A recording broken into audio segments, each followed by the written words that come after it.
நாடாளுமன்ற இடைக்கால சபாநாயகர் பத்ருஹரி மகதாப் பதவியேற்பு விழா நடைபெற்று வருகிறது.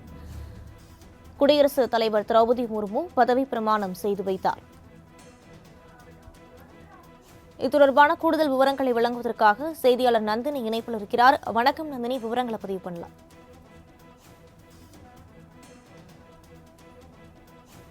பத்ருஹரி மகதாப் பதவியேற்பு நிகழ்ச்சி என்பது தற்போது நடைபெற்று வருகிறது. அவருக்கு குடியரசுத் தலைவர் திரௌபதி முர்மு பதவி பிரமாணம் செய்து வைக்கக்கூடிய நேரலை காட்சிகளை தற்போது நாம் பார்த்துக் கொண்டிருக்கிறோம். குறிப்பாக பார்த்தோம் என்றால் நாடாளுமன்றத்தின் 18வது மக்களவையின் முதல் கூட்டத்தொடர் என்பது இன்று தொடங்க இருக்கிறது. முதல் 2 நாட்கள் புதிய நாடாளுமன்ற உறுப்பினர்கள் பதவியேற்பார்கள். இந்த நிலையில்தான் அண்மையில் 7 கட்டங்களாக நடைபெற்ற 18வது மக்களவை தேர்தலில் மொத்தமுள்ள 543 தொகுதிகளில் 293 இடங்களை கைப்பற்றி பாஜக தலைமையிலான தேசிய ஜனநாயக கூட்டணி ஆட்சியை தக்க வைத்தது. 240 இடங்களில் வென்று தனிப்பெரும் கட்சியாக பாஜக உருவெடுத்திருக்கிறது. இந்த சூழலில்தான் 18வது மக்களவையின் முதல் கூட்டத்தொடர் என்பது இன்று தொடங்கி வரக்கூடிய ஜூலை 3ஆம் தேதி வரை நடைபெறுகிறது.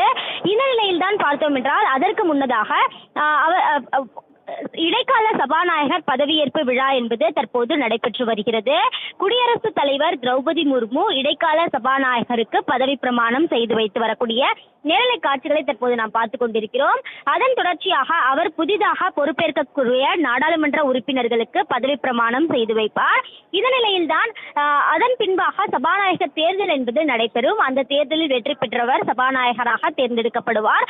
அதற்கு முன்னதாக இடைக்கால சபாநாயகராக தற்போது பதவியேற்பு விழா என்பது நடைபெற்று வரக்கூடிய நிலையில் குடியரசுத் தலைவர் திரௌபதி முர்மு சபாநாயகருக்கு பதவி பிரமாணம் செய்து வைக்கிறார். இன்றும் நாளையும் நாடாளுமன்ற உறுப்பினர்களுக்கு இடைக்கால சபாநாயகர் பதவி பிரமாணம் செய்து வைக்க உள்ளது குறிப்பிடத்தக்கது. விரிவான விவரங்களுக்கு நன்றி நந்தினி.